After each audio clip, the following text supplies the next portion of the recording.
Please welcome Senior Lecturer, Harvard Business School, and former CRO Hubspot, Mark Roberge.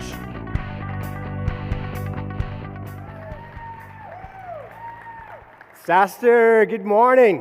What are you doing up so early? All right, we got a fun journey today.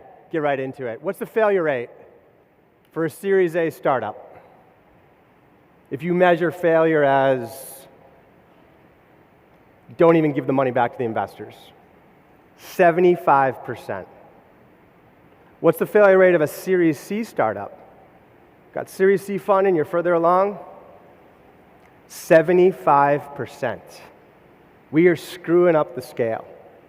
And I want to work with you all today. I've been working on a little framework to think about it, and hopefully I've worked with a bunch of companies on it. I'd love for you to take it, play with it, and improve it.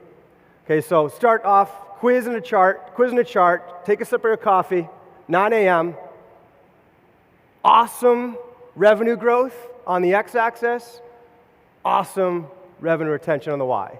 The question is not where do you want to be, that's easy. The holy grail, upper right. 100% revenue retention, 200% revenue growth. The question is how do you want to get there? What's the best way? Option A is we can go have awesome revenue retention, 100% revenue retention, but mediocre growth. 30, 50% revenue growth.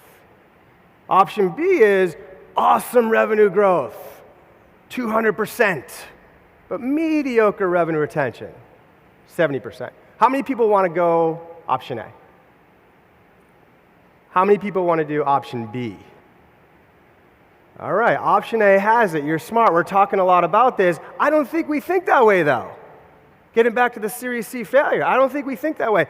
When someone says, how's your company going? What's the first thing you say? How fast you're growing revenue. If you're an investor, what's the first question you ask them? How fast you growing revenue.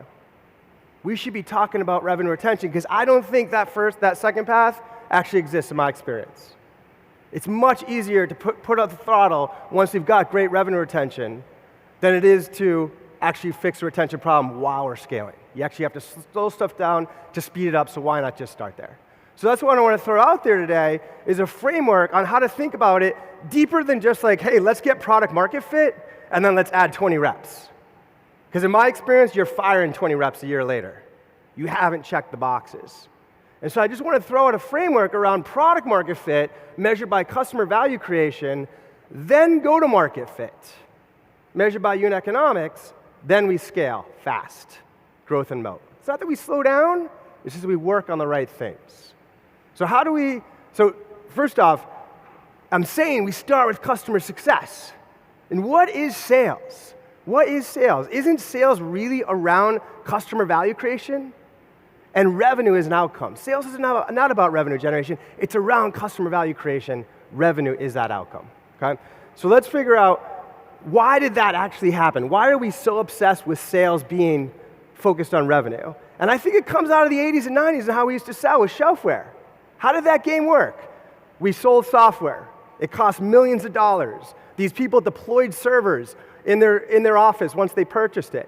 It was all about getting the contract. Once you had the contract, all the servers were set up. You flew in your professional services people. It took 6 months to set it up. It took 6 months to train people, and the product sucked. But it didn't matter. No one used it, but it didn't matter. And that's where shelfware came about. Some executive put their career on the line to buy your stuff and walk around and say, it's awesome. But things have changed thanks to you. We have the subscription revenue, the subscription economy. It's so easy to use products now, but it's just as easy to leave. Totally changes the game. It's all about churn and retention. And we got this megaphone called social media that every single customer can talk about a great product experience, and they can also talk about a bad one. The first thing people do when they see your product is they Google you and see if you have a 1-star or 5-star rating. The game has changed, but we haven't caught up. Sales is first and foremost around customer value creation. Revenue is an outcome. So how do we measure customer success? A lot of people are talking about, customers start with the end. A lot of people are talking about that. How do we measure it? Yes, revenue retention, logo retention. North of 90% annual logo retention, north of 100% revenue retention, that's awesome. However, that is a trap because churn is a silent killer.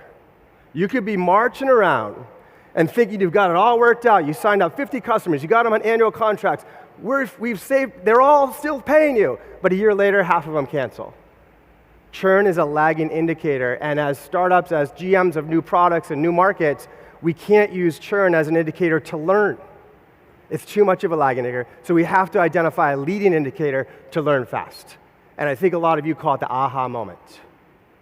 What is your aha moment? For Slack, it was when a team sends 2,000 messages. For Dropbox, it was when a user added a file in a folder on a device. For HubSpot, is when people use 5 of the 25 features in the product. At that point, their correlation to long-term value was huge. If they didn't do it, they're a flaky customer.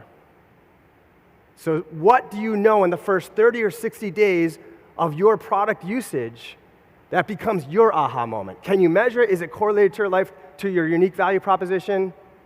Then you've got it. And then measure it. If you ever ask me to come to our board meetings, I want this to be the first slide. I want this to be the first slide. This is how I think we quantify product market fit. And so what this means is, okay, in January, we signed up 24 customers.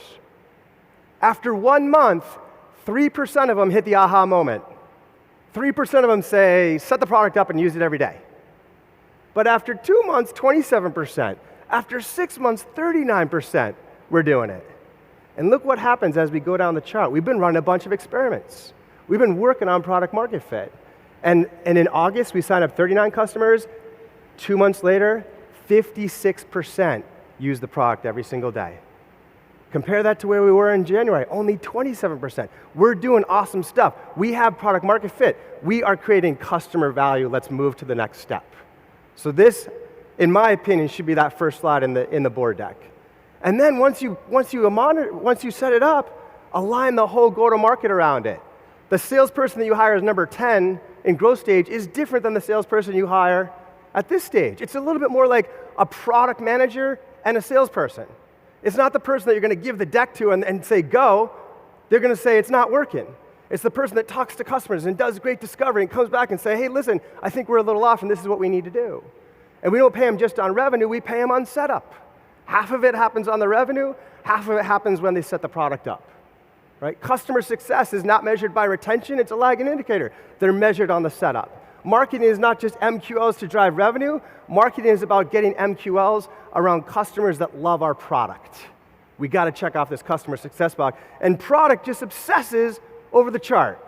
They just go back to the chart and they obsess, why are only 27% of the customers using our product every single day in the first 2 months? And what can we change to adjust that? We revolve the whole company, the whole go-to-market machine around solving customer success. And we put them in a room together. Every night at 5 p.m., let's do film review. Hey, Mrs. Salesperson, record your discovery call. Let's get a room. Product, marketing, customer success. Let's listen to what the customer's saying, and let's figure out if we've got it right. How often we run that meeting is how fast we learn. Run a daily film review, 5 to 6 p.m. every night to move through this process accordingly. And now you've got, hopefully check this off and it's all green. Okay? So now I have an opportunity, not just do I have the framework, but I have guides to who I'm going after, how I'm running my playbook, who I'm hiring, how I'm comping my rep. Pricing doesn't really matter at this stage. Just make it high enough that they're committed to setting it up. Free is not good because they're not committed. Pricing is around commitment. But this changes as we check that off.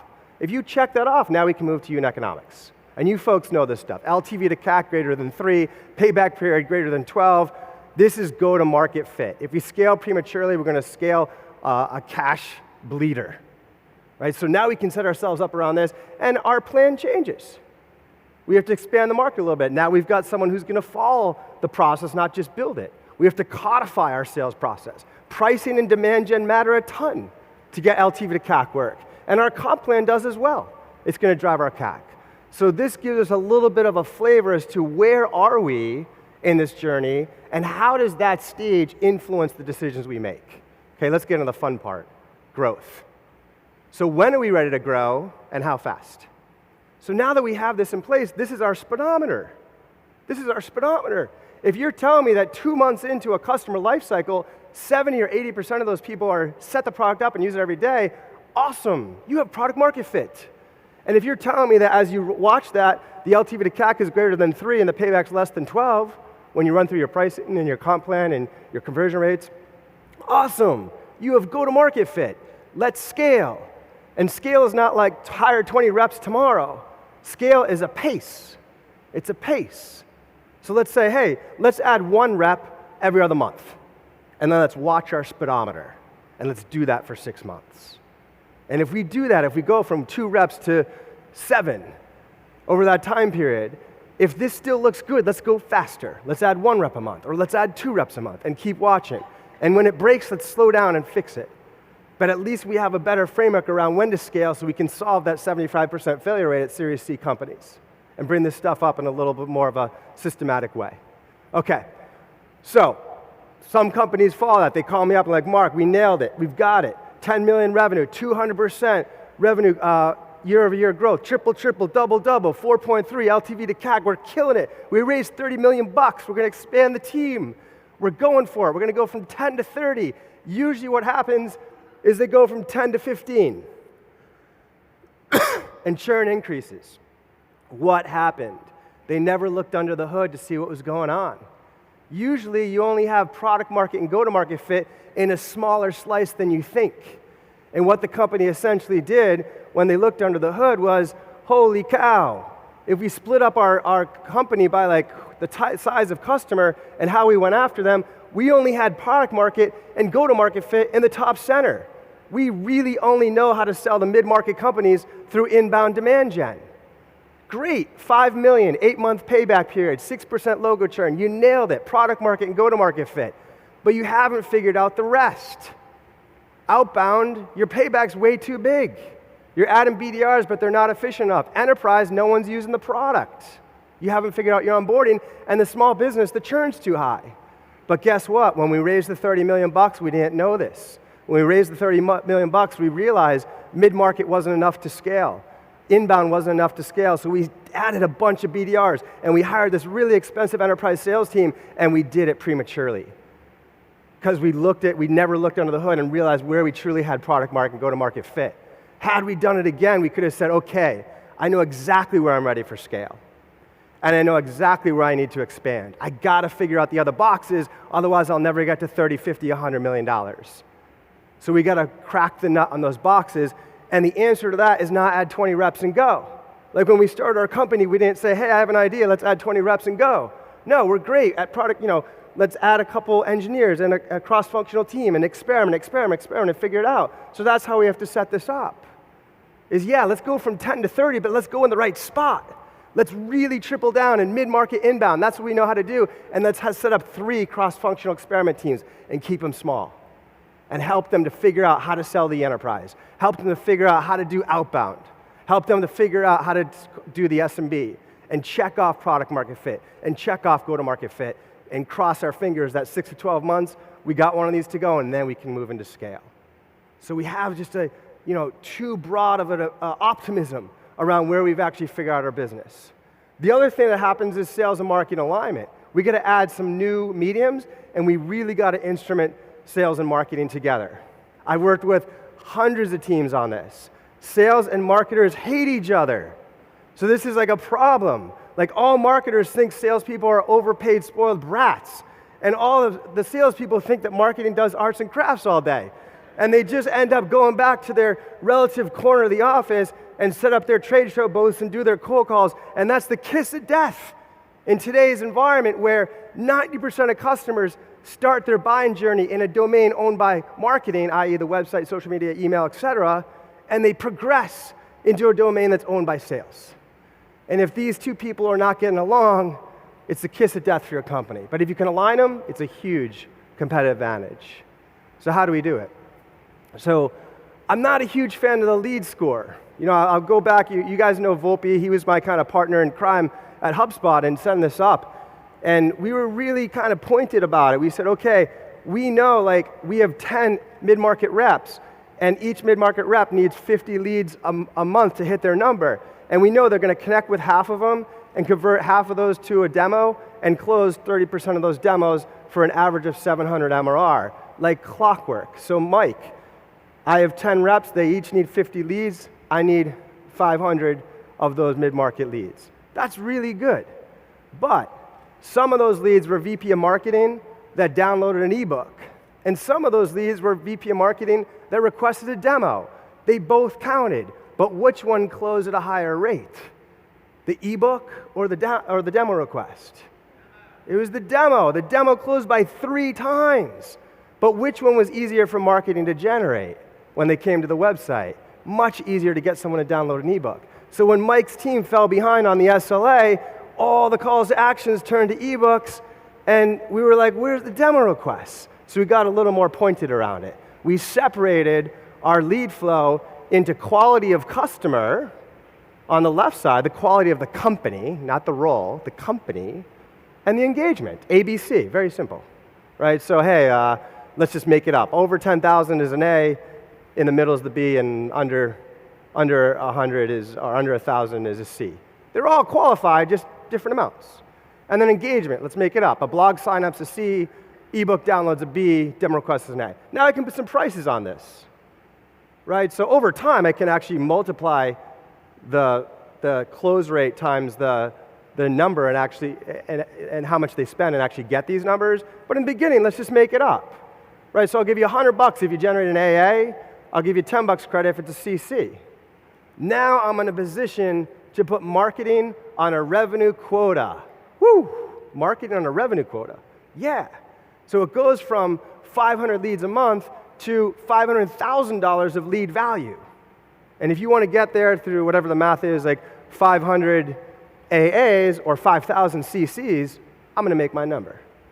And so all of a sudden, all the calls to actions on the site change to higher quality stuff like demo requests and trials because we're giving marketing proper credit for it. Now, sales does not get off the hook. This is a two-way relationship. If marketing is going to be that specific, sales needs to be too. So I used to do a lot of studies around like, I knew I need a call lead right away. We've seen those studies. I know that like, I got to, call them a lot, but like how often? Do I call, like when I call a lead, do I call and I get voicemail, do I call them that afternoon? Do I try them again tomorrow? Do I try next week? Do I try them 5 times or 10 times? Like these questions started to stress me out. And I was like for each rep, should I give each rep 1 lead a month and tell them to call the lead 1,000 times? Or do I give them 1,000 leads a month and tell them to call each lead once? I don't know. Like either one of those answers is not good, but where's the right time? So I did some analysis, and this was in the HubSpot funnel when we were like 50 million, and I think we had like 100 reps. And some of the leads, they were only called twice. That's what we show on the x-axis, and Y shows the profitability. Some of the leads were called 15 times. So you call a lead 15 times, you're going to get them on the phone more often, you're going to close more deals, but is it worth it? That's a lot of work. Calling them once, yeah, we got to do a better job than that. So where's the optimal amount? Well, for small businesses, shown in the orange, the optimal amount was 5. For mid-market, it was 8, and for enterprise, it's 12. And that correlates with a lot of research that's been done in the space. And so now I had this blueprint that I could go to the reps and say, folks, we have calculated the path to making the most money at HubSpot. And they were like, woo, I love that. And folks, we have built it into the CRM. So you don't have to think about it. You hit voicemail, that you left a voicemail, and it just goes away and comes back. And they love that. And then we've codified it into our systems, right? So we built a chart that says the do not be on it chart. Very easy to do, any CRM you want. It's just, what are the rules? Okay, you call a lead within 2 hours. You call a lead 3 times in 7 days. You call a lead 6 times in 21 days, and just build it in. And it's basically, if your name shows up on this chart, you're violating the rules. So just don't be on it.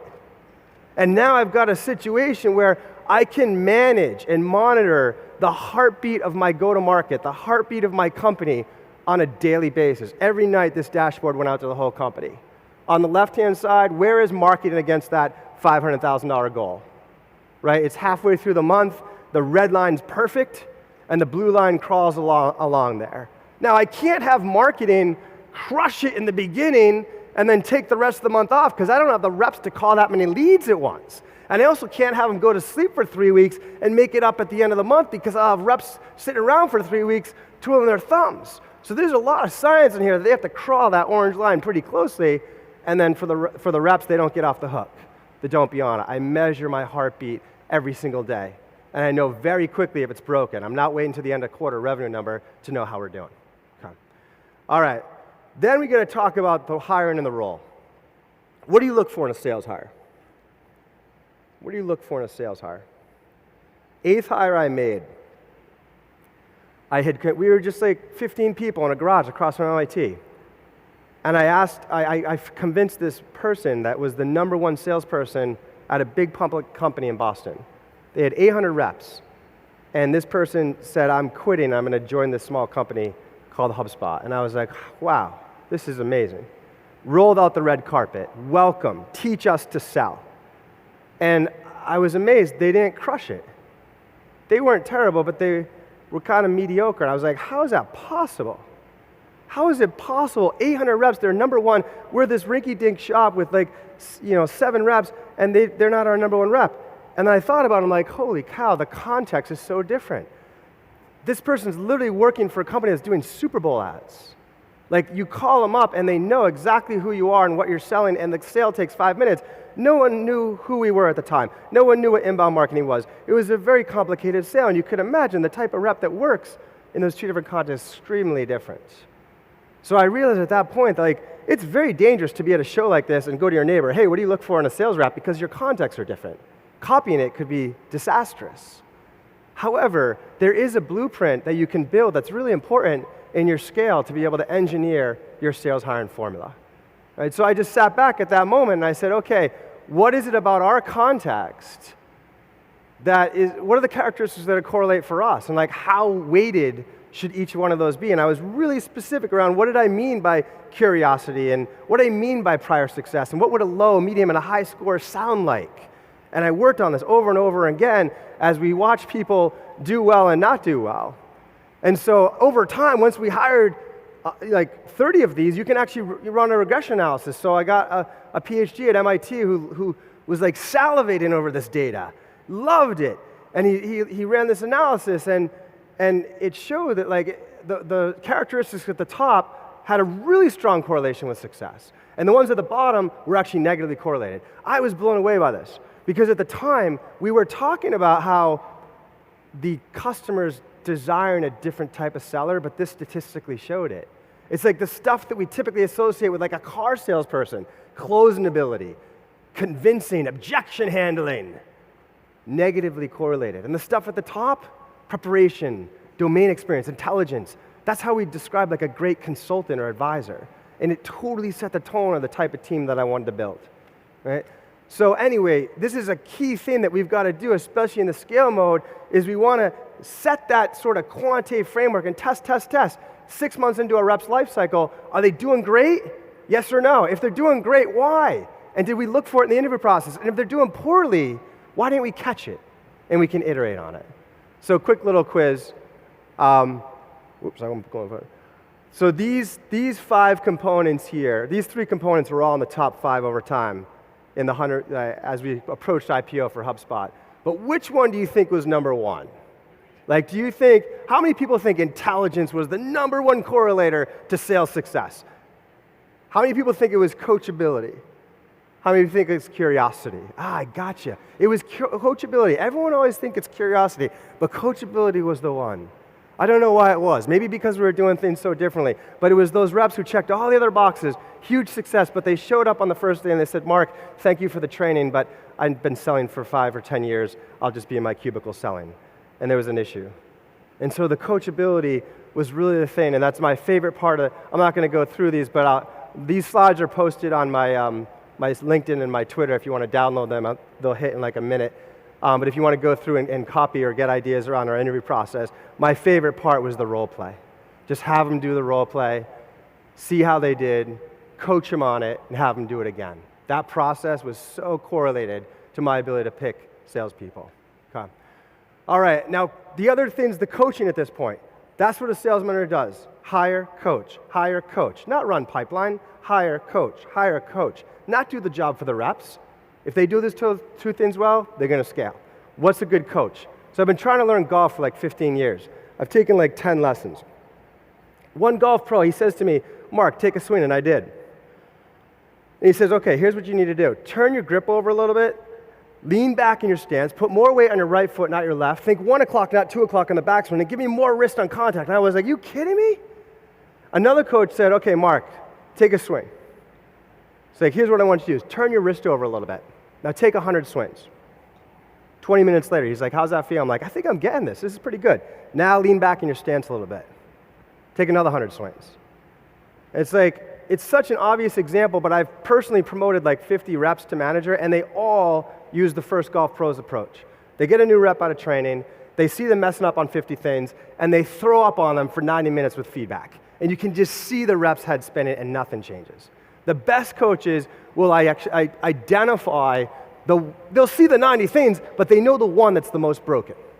And they focus there, and they use the metrics to diagnose it. So if we look at this is a funnel. Each color is different reps at each stage. The person that purple is really doing bad. They're the worst in the team. They've sold the lowest number of units. But why? Why is that? Well, they're making tons of calls. They're just not getting them to the demo. And I can actually click in further and realize, you know what? The reason why they're not getting the demo, is it because they're working tons of leads and no one's calling them back, or is it because they get them on the phone and someone hangs up after 30 seconds? My coaching's way different. But I can use the numbers to diagnose it. And so I call that metrics-driven sales coaching. Once you get to a big org, what I do is on the second day of the month, I'd meet with all my directors and ask them, what are you coaching everyone on? For John, what are you coaching him on? How'd you choose that? And how are you going to coach him? And because I did that, all my directors would have the same meeting with their managers, and their managers would meet their reps on the first day of the month, and they'd build out this whole process. We'd walk out of the first day of the month knowing exactly what we're working on with each rep, they are totally bought in, and how we're measuring success. And now I can hold my reps accountable to that. Month over month, I've got a paper trail. And I can say, you know, Bob, you love John. You hired John 6 months ago, and John is not doing well. And you said you've been coaching him on sense of urgency development for 3 months now, and it's not moving. You hired him, you're coaching him, you're accountable. My mentor was a little more aggressive than that. He'd say, go to the bathroom, look yourself in your mirror, and ask yourself, are you a bad recruiter or a bad coach? Because you messed up somewhere. And this process gives us a way to hold our large organization accountable to really good coaching. It applies to big sales too. This is an example from Insight Squared, but this just shows for $1 million deals, you're just showing how things move through the funnel over 6 months. It doesn't have to be calls and all that kind of stuff, but you're just measuring progress of the funnel. So there you go. There's hopefully a tighter rhythm around how we actually, when are we ready to scale and how to scale. The last part I want to do is on compensation. This one's not talked enough about. We're losing reps too quickly. And it amazes me, like, why for a role where success and failure are so quantifiable? Like, I can't walk into an engineering team and be like, hey, this is Julie. She's my best engineer by 7%. Like, well, how do I do that? But sales, I can. Hey, sales team, this is Julie. She's my bestseller by 7%. I can do that. So why do we comp our reps on like an annual raise of 3%? Like, silly. And why do we make it based on a year when it's so quantifiable? So what I've used in a lot of companies is put in, hey, you're a sales associate, you join, you make 40,000 base, 40,000 variable, I'll give you 5,000 options. When do you get promoted? You get promoted when you hit the stuff on the right. When you have sold over $60,000 of business, MRR, when your last 3 months you average over $5,000 a month, when your contract values are over 6 months, you get promoted. It could take you 6 months. Some people it took 20 months. But when you do, we'll raise your variable, we'll give you 10,000 more options, and there's your next target. I've seen companies keep their reps by over 7 years when the average in the industry is 2.2 using this method. Okay?